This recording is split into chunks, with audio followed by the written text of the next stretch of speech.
Pertama, DPPKB ini kan karena dibentuk melalui Perda Kabupaten Karawang nomor 14 tahun 2016, bahwa kami concern di bidang penyuluhan.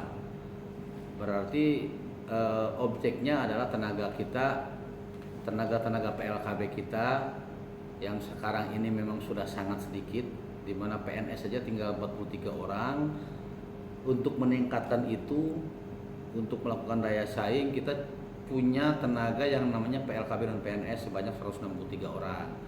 Ya, untuk bagaimana peningkatan mereka, tentunya kita selalu latih mereka, bina mereka, baik secara teori, pertemuan-pertemuan, maupun ketika kita melakukan monef ke lapangan.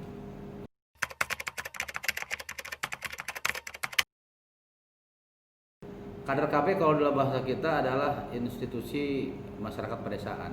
Jadi strukturnya kayak tadi, bahwa kebetulan tenaga kami ini kurang, maka kader atau institusi tadi menjadi sebuah poin penting.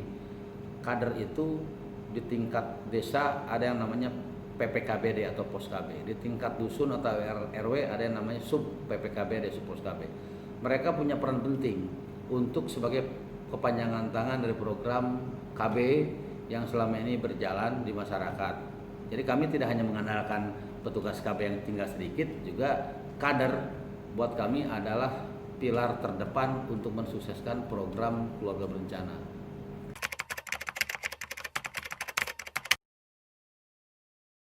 Luar biasa, sangat berpengaruh.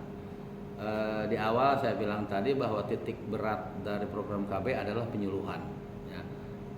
Yang namanya penyuluhan tentunya ada berbagai hal. Pertama, secara wawan muka, ketemu orang, individu, juga melalui kelompok maupun melalui massa.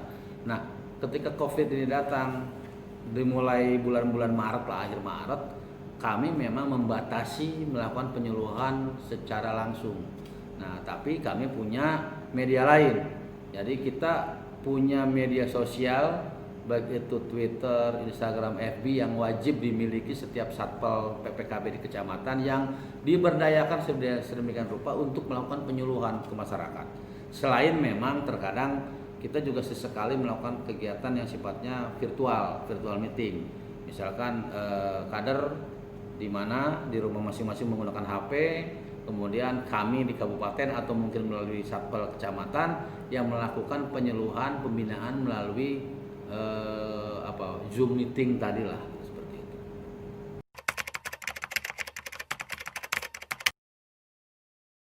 Bonus demografi itu adalah secara umum bahwa ini adalah anugerah seharusnya.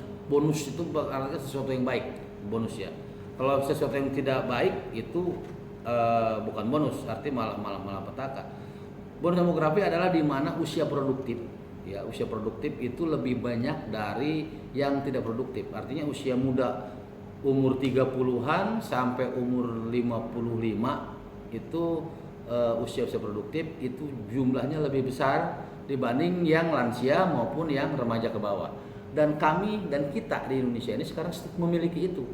Persoalannya, apakah usia produktif tadi betul-betul produktif? Nah, jangan-jangan yang produktif tadi malah menjadi musibah demografi. Ya, bagaimana kami mengepus supaya bonus demografi ini menjadi manfaat? Tentunya kami melakukan kegiatan-kegiatan yang sifatnya produktif juga. Bagaimana melakukan pembinaan generasi muda melalui PIK remaja, melalui duta genre. Kita melakukan kegiatan-kegiatan melalui pemberdayaan ekonomi keluarga, melalui UPPKS. Kita juga melakukan pembinaan kepada keluarga. Seperti kita ketahui, kita punya bina keluarga balita, bina keluarga remaja, dan bina keluarga lansia. Artinya keluarga yang kita bina itu diarahkan untuk mendukung, menjadi daya dukung bagaimana memanfaatkan potensi usia produktif tadi, sehingga bonus demografi yang memang kita anggap sebagai bonus, sebagai sebuah keuntungan, itu memang benar-benar jadi keuntungan, bukan menjadi beban negara, bukan menjadi beban masyarakat. Itu yang akan kita lakukan ke arah sana.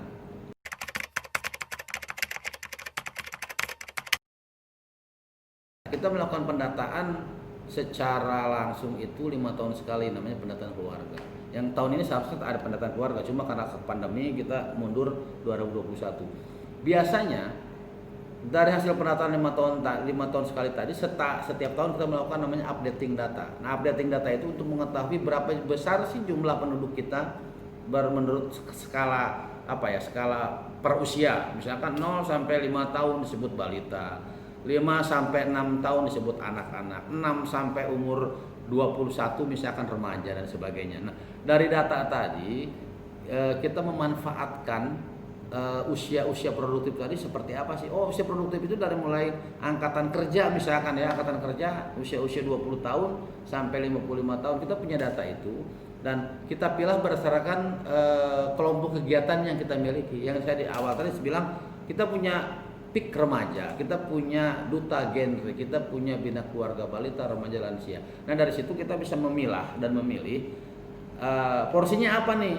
Kalau misalkan begini, kalau porsinya bahwa kita butuh penyerapan tenaga kerja yang berkualitas, maka kita juga membina mereka dari dalam keluarga melalui kelompok kegiatan tadi gitu ya. Kemudian untuk penyiapan kita langkah yang lebih ke depan lagi, kami punya yang namanya tadi disebutkan bahwa kita punya pusat informasi konseling remaja, PIK remaja. PIK remaja kita siapkan sebagai generasi kita ke depan yang mudah-mudahan melalui kegiatan-kegiatan di PIK remaja, duta genre, Saka Kencana itu termasuk pesantren, karena kita punya ikatan remaja masjid juga yang kita kelola, dimanfaatkan, dilakukan binaan, diberikan materi-materi sehingga mereka siap untuk menyongsong atau memasuki masa bonus demografi tadi.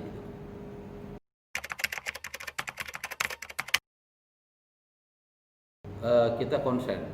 Jadi saking konsennya DPPKB kita punya namanya Kasih Remaja, Kepala Seksi Remaja.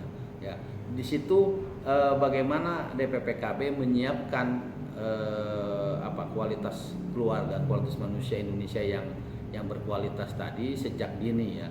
Kalaupun tadi kita nggak bicara ke bawah lebih anak-anak, tapi ketika kita bertanya remaja, maka kita ada kegiatan-kegiatan yang memang objeknya maupun subjeknya remaja. Tadi saya menjelaskan lebih rinci, PIK remaja, Pusat Informasi Konseling Remaja. Itu bagaimana kita menciptakan remaja bukan sekedar jadi objek, tapi jadi subjek. Dia dibekali pengetahuan tentang bagaimana tadi bicara bonus demografi, bicara tentang reproduksi sehat, kita bicara tentang mau kemana remaja dari sisi fisik maupun secara moral. Kita punya PIK remaja yang berbasis di masyarakat, juga berbasis di sekolah atau kampus, gitu ya. Di Unsika kami punya, kemudian di mana lagi beberapa kampus lain. Kemudian kita juga punya Saka Kencana. Kita dengan kuartir cabang Pramuka juga melakukan kerjasama bagaimana memberikan muatan-muatan soal pengendalian penduduk dan keluarga berencana tadi ke dalam materi pramuka, ya, datang pramuka. Kemudian kita juga intervensi program ke pesantren. Selain kita dari pusat ada yang namanya pengendalian penduduk berbasis pesantren.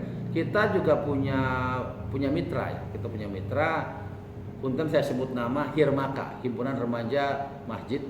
Jadi di mana objeknya adalah remaja masjid dan pesantren. Kita juga memberikan muatan-muatan program pengendalian penduduk dan KB kepada mereka di pesantren maupun di kelompoknya, sehingga mereka bisa menjadi subjek, bisa menjadi kader, kemudian sekaligus mereka bisa jadi objek, menjadi sasaran.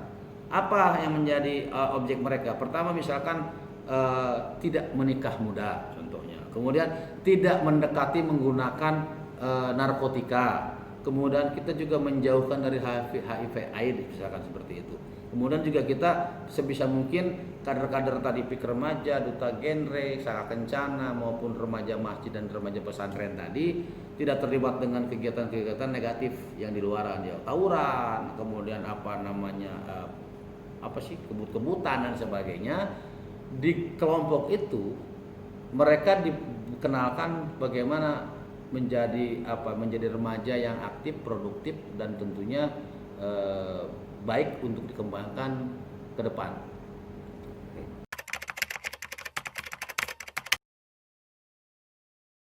Kampung KB itu sebetulnya bukan program BKKBN.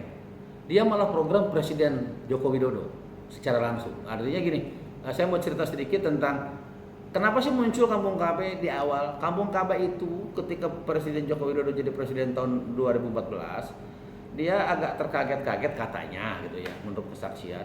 Oh, KB masih ada, BKKBN masih ada, tapi sudah tidak terdengar lagi eksistensinya. Makanya Presiden minta ada sebuah forum, wadah atau apapun namanya, yang di situ kegiatan KB berjalan. Nah, muncullah kemudian ada SK Presidennya, muncul Kampung KB yang pertama di 2016 di Cirebon. Kemudian mulai 2016 itu berkembang di semua kabupaten kota di Indonesia, termasuk Kabupaten Karawang. Nah, apa sih esensinya Kampung KB? Kampung KB itu sebetulnya namanya Kampung KB, keluarga berencana. Tapi di dalamnya itu tidak hanya sekedar keluarga berencana saja. Tapi bagi kami, bagi program KB, sekarang program KB itu menjadi program Bangga Kencana. Saya lupa menjelaskan di depan, pembangunan keluarga, kependudukan dan keluarga berencana, Bangga Kencana. Nah, ada 8 fungsi keluarga yang memang selama ini digambar-gambarkan KB. Nah, selama ini kan tercerai-berai di mana-mana, di kelompok-kelompok bina keluarga balita, remaja, lansia, UPN dan sebagainya. Ketika Kampung KB ada, di sebuah kampung kita memang ingin ada satu titik di mana aktivitas keluarga berencana ada. Ya, kegiatan dari mulai kegiatan penyuluhan, sosialisasi sampai pelayanan keluarga berencana ada. Termasuk kegiatan ketahanan keluarga tadi. Bagaimana keluarga baik itu dari mulai BKB, BKR, BKL, BPKS, remaja juga ada, sehingga dari sebuah kampung tadi mungkin tingkat dusun awalnya kegiatan di situ banyak kegiatan menghidupkan kembali, menggelorakan kembali, kalau dalam bahasa Presiden, menggelorakan kembali kegiatan program keluarga berencana, sehingga memang KB eksis terdengar kembali. Nah, kesininya Kampung KB kemudian bukan berubah ya, mendapatkan sebuah sebuah pemahaman yang baru, di mana Kampung KB bukan saja tempat kegiatan KB, tapi semua aktivitas masyarakat di kampung itu boleh menggunakan sarana, karena Kampung KB biasanya ada satu fasilitas yang namanya Balai Sawala, tempat pertemuan masyarakat kader. Jadi bicara tentang keamanan mah enggak, masyarakat situ membahas soal keamanan di balai itu di Kampung KB. Bicara tentang ketenagakerjaan, bicara tentang ekonomi produktif, bicara tentang agama, bicara tentang keterampilan masyarakat dan sebagainya, bisa menggunakan Kampung KB sebagai sarana tempat masyarakat berembuk. Nah, saking bagusnya konsep ini, saya anggap karena orang KB saking bagusnya, tahun 2018 Ibu Selika, Bupati Karawang, mengunjungi beberapa kampung KB. Ternyata bagus menurut penilaian beliau, sehingga kampung KB yang awalnya hanya diperuntukkan bagi desa tertinggal, program KB-nya tertinggal sosial ekonominya, kemudian karena bagus muncul kemudian perintah Ibu Bupati mengatakan semua desa di Kabupaten Karawang harus punya kampung KB. Bagi kami berat sebetulnya, artinya nama-nama pekerjaan lah gitu ya. Tapi dibanding dengan manfaat ke depan, manfaat buat masyarakat, kenapa tidak? Akhirnya di 2019 dan 2020 kami mentargetkan semua desa memiliki kampung KB. Dan mohon maaf, ini karena pandemi, balik lagi pandemi. Sebetulnya target kami ini adalah penutupan RPJMD 2015-2020, ya, artinya masa Ibu Bupati Selika dengan Mbak Jimmy ini, kita harus semua desa punya kampung KB. Tapi sampai dengan bulan Maret April lah sebelum pandemi, kita masih punya 200, baru punya 210 kampung KB. Masih kurang sekitar 99 kampung KB, 99 desa yang belum memiliki kampung KB. Tapi petugas-petugas kami di lapangan sebetulnya secara teknis sudah menyiapkan itu ya. Artinya gini, di kampung KB itu kan tadi di depan bilang, ada kegiatan apa sih di kampung KB? Ada BKB, BKR, BKL, UPPKS, ada PIK remaja, ada kegiatan-kegiatan sublain, kegiatan-kegiatan integratif dari pertanian misalkan, atau kepolisian, atau kesehatan dan sebagainya. Secara teknis sebetulnya teman-teman sudah siap. Cuma persoalannya kan ketika biasanya ini keinginan Ibu Bupati, setiap kampung KB yang ada itu diresmikan beliau. Biasanya pada saat paten diresmikan. Tapi sekarang ini mohon maaf, mungkin artinya ini kekurangan kami juga. Sampai 2020 bulan Maret April kami baru punya yang terdata itu 210 kampung KB. Tapi kita akan coba data lagi mungkin dalam bulan-bulan ini kira-kira sudah bertambah atau belum. Cuma memang target kami sesuai dengan permintaan Ibu Bupati, semua desa di Kabupaten Karawang memiliki kampung KB. Mudah-mudahan ini terlaksana sebelum berakhirnya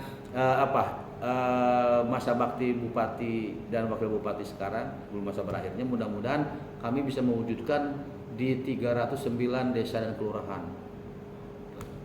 Kampung KB dianggap berhasil ketika bahwa forum tersebut, di kampung tersebut, di dusun tersebut, kegiatan-kegiatan KB berjalan dengan baik gitu aja, dengan baik, target tercapai. Misalkan di situ di desa itu punya target misalkan KB IUD atau implan misalkan 100. Dia setelah ada kampung KB itu terlihat percepatannya. Kemudian selama ini di sana gizi buruk atau stunting juga, misalkan stunting misalkan terlalu selama ini rendah. Tapi kemudian setelah ada kampung KB, stunting bisa ditekan. Karena memang kampung KB ini saat ini sumber pembiayaannya macam-macam. Pertama, kami memberikan dari DAK, dari pusat, dari BKKBN pusat itu ada stimulan yang sifatnya tidak terlalu besar. Tapi lebih kepada kemandirian mereka sendiri bagaimana menggali dana. Ada kampung KB yang didanai menggunakan dana desa, ada yang dia menggunakan CSR, ada kampung KB yang secara swadaya sendiri mereka secara swadaya membiayai kegiatan di kampung KB tersebut. Jadi kalau dinilai poinnya apa yang bisa diambil, saya pikir adalah bagaimana keberhasilan program KB dan ketahanan keluarga di desa itu bisa tercapai. Visi dan misi dari DPP KB itu adalah mewujudkan keluarga kecil berkualitas. Sementara karena DPP KB adalah bagian dari pemerintah Kabupaten Karawang, maka kita juga harus mengaitkan dengan visi misi Kabupaten Karawang. Karawang yang mandiri, maju, adil dan makmur. Nah, harapan kami apa? Harapan kami pertama, DPP KB secara prinsip bagaimana mampu meningkatkan kesejahteraan keluarga di Kabupaten Karawang. Itu yang pertama. Yang kedua, secara high penilaian yang lebih tinggi, bahwa DPP KB melalui program Bangga Kencana tadi mampu mewarnai, mampu mempengaruhi indeks pembangunan manusia IPM Karawang secara total. Karena saya bilang IPM itu indikatornya adalah pertama pendidikan, kesehatan, dan pemberdayaan ekonomi. Nah, apalah jadinya ketika kesehatan, pendidikan, ekonomi itu katanya berhasil maju tanpa kita mampu mengendalikan penduduk. Seharusnya puskesmas dinas kesehatan bikin puskesmas 50. Harusnya pendidikan membangun SD misalkan 100. Kalau penduduknya tidak bisa terkendali, maka dia harus nambah SD, nambah puskesmas. Harusnya per kapita Kabupaten Karawang ini sekian per orang misalkan. Tapi karena penduduknya tidak terkendali, maka tidak mampu memenuhi target seperti itu. Jadi pesan saya adalah program KB atau kami sebut sekarang Bangga Kencana adalah program yang memang tidak lepas dari semua program-program yang ada di pemerintah daerah. Sehingga tentunya yang pertama pengabdian kami, artinya kerja kami, teman-teman dari dinas DPPKB sampai teman-teman di lapangan, bagaimana kami berusaha untuk melakukan pelayanan KB itu sebetulnya hanya antara.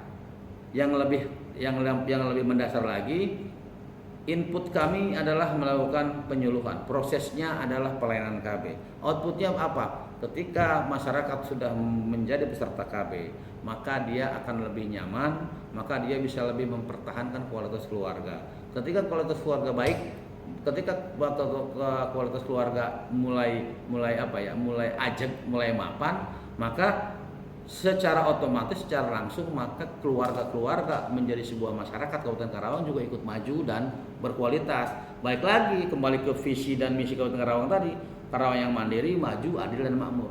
Mudah-mudahan melalui program Bangga Kencana, melalui program keluarga berencana, bahwa kami bisa memberikan kontribusi aktif, kontribusi yang tinggi kepada pemerintah daerah Kabupaten Karawang, sehingga apa yang menjadi cita-cita bupati, wakil bupati, kita bisa tercapai melalui program keluarga berencana.